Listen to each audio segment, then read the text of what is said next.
فرعون کا دریائے نیل میں ڈوبنے کا کوئی ارادہ نہیں تھا مگر ڈوب گیا۔ شداد اگلے سینکڑوں سال اپنی جنت میں عیاشیاں کرنا چاہتا تھا مگر دروازے پر پہنچ کر مر گیا۔ نمرود کی پلاننگ تو کئی صدیاں اور حکومت کرنے کی تھی مگر ایک مچھر نے مار ڈالا۔ ابرہہ کا لشکر ہاتھیوں کے ساتھ خانہ کعبے پر حملہ کرنے والا تھا مگر ان ہاتھیوں کو چھوٹی سی ابابیل نے مار ڈالا۔ یزید نے حضرت امام حسین علیہ السلام کو شہید کر کے اپنے لیے لمبے عرصے کی بادشاہت کا انتظام کیا تھا مگر 3 سال بھی نہ گزرے تھے کہ عبرتناک موت مرا۔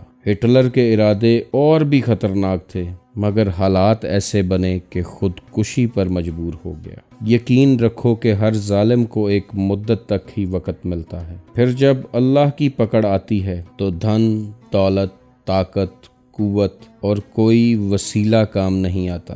سارا غرور، گھمنڈ، تکبر یہیں پڑا رہ جاتا ہے۔